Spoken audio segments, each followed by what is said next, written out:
Welcome to our field trip to Kemaman Zoo and Recreation Park. Today, our main focus is to observe animal behavior, especially their social behavior, and here we are observing the pygmy goat. Its scientific name is Capra egagrus hircus. Pygmy goats originated in West and Central Africa, where they were bred from the West African dwarf goat. They are small in size, friendly and very active animals. On average, pygmy goats live for about 10 to 15 years. Although they can live longer with proper care, they are social animals that prefer living in groups and communicate with each other through breathing, body posture and scent. Let's take a look at the pygmy goat social behavior. Now, let's look at one of the pygmy goat social behavior, which is plate butting. Pygmy goats often butt plates to establish dominance and maintain their social hierarchy within the groups. Younger goats may also headbutt during play as they develop their strength and social skills. This behavior is a normal part of their social interaction and helps them communicate with one another. We observe running and jumping behavior in pygmy goats. These animals are naturally active and energetic, and they often run and jump around their enclosure. This behavior is usually seen during play or when they are exploring their surroundings. Running and jumping help them stay fit, release energy and interact with other goats. It is also an important part of their natural behavior, especially in young goats. First, we observe the pygmy goat engaging in feeding behavior. The goats spend time grazing on available vegetation and chewing food. Feeding is an essential behavior for obtaining nutrients and maintaining energy for growth and daily activities.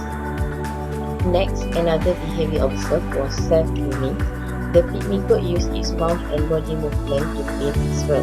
This behavior helps maintain hygiene, remove dirt or parasite, and keep the goat healthy. Now, we are observing resting behavior.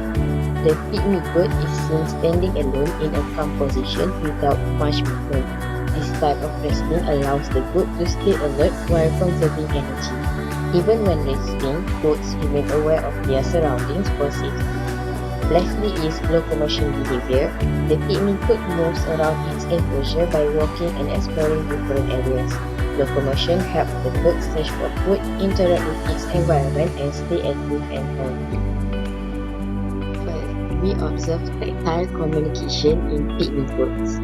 This type of communication involves physical contact between goats. They may nuzzle, rub against each other, or engage in gentle head contact. These actions help to build social bonds, show affection, and strengthen relationships within the group.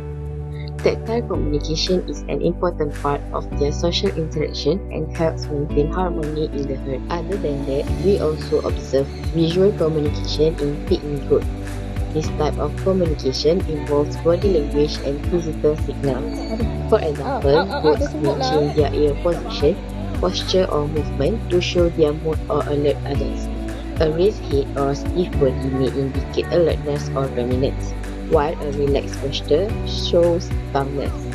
These visual signals help goats communicate without making any. We also observe vocal communication in pygmy goats. This type of communication involves the use of sound, especially attention, communicate with other members of the herd or respond to unfamiliar situations. Different tones and frequency of greeting can indicate different meanings such as distress, excitement, or social interaction. Vocal communication helps pygmy goats to connect. In conclusion, the trip to the zoo Kemaman teach us about the behavioral and communication activities shown by the animal. It is very important for us to understand their behavior because it can help us to take a better care towards the animals and avoid the animal from the distressing situation.